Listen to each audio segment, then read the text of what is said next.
আসসালামু আলাইকুম এভরিওয়ান। আজকে আমি আপনাদেরকে তৈরি করে দেখাবো মাছের মশলা। আপনারা যদি এই মাছের মশলাটা দিয়ে একবার মাছ রান্না করেন, এর স্বাদ আরও দ্বিগুণ বেড়ে যাবে। আমরা যেভাবে এই মাছের মশলাটা তৈরি করে থাকি সেটাই আমি আপনাদেরকে দেখাচ্ছি। তার জন্য আমি এখানে নিয়ে নিয়েছি আস্ত ধনিয়া হাফ কাপ। বাইরের থেকে এটাকে আনার পর আমি বেছে ধুয়ে এটাকে শুকিয়ে নিয়েছি। তারপর এখানে নিয়ে নিয়েছি আমি হাফ কাপ আস্ত জিরা। তারপরে এখন আমি এখানে নিয়ে নিয়েছি 1 টেবিল চামচ মেথি। আপনারা চাইলে এটা নাও নিতে পারেন। তারপর নিয়ে নিলাম 1 টেবিল চামচ কালো গোলমরিচ। তারপর নিয়ে নিলাম 1 টেবিল চামচ মিষ্টি জিরা। এরপরে 1 টেবিল চামচ রাঁধুনি। তারপরে এখন আমি এখানে নিয়ে নিয়েছি 7 থেকে 8টা তেজপাতা, এখানে বড় ছোট মিলিয়ে সব আছে। তারপরে নিয়ে নিলাম কিছুটা শুকনো মরিচ, আপনাদের ঝাল অনুযায়ী শুকনো মরিচটা নিয়ে নেবেন। তারপরে নিলাম 4/1 কাপ চাল। এখন আমি একটা পাতিলের মধ্যে দিয়ে দিলাম ধনিয়াগুলো। তারপরে দিয়ে দিলাম মিষ্টি জিরা, এর থেকে কিন্তু অনেক সুন্দর একটা ফ্লেভার ছড়াবে।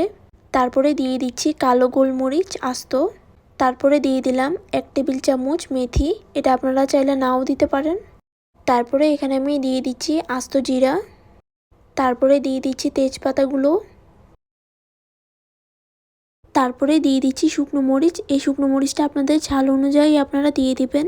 তারপরে এই সব কিছুকে একসাথে কিছুক্ষণ ভালোভাবে ভেজে নিতে হবে। আর এগুলোকে কিন্তু একটু মুচমুচে করে ভাজতে হবে। আর একটু সময় নিয়ে কিন্তু এগুলোকে ভেজে নিতে হবে। যখন দেখবেন এগুলো থেকে একটু সুন্দর একটা গন্ধ ছড়িয়ে পড়ছে, তখনই চুলোটাকে বন্ধ করে দিবেন। চুলোটাকে বন্ধ করে দেওয়ার পর তারপরে এখানে আমি দিয়ে দিচ্ছি মৌরি ভাজতে কিন্তু বেশিক্ষণ সময় লাগে না। চুলো বন্ধ করার পর দিয়ে দিলে এই তাপে কিন্তু এই মৌরিটা ভাজা হয়ে যাবে। এই সব কিছু ভাজা হয়ে যাওয়ার পর এগুলোকে এখন কিছুক্ষণ রেখে ঠান্ডা করে নিতে হবে। এখন এই প্যানের মধ্যে আমি ভেজে নিব চালগুলো।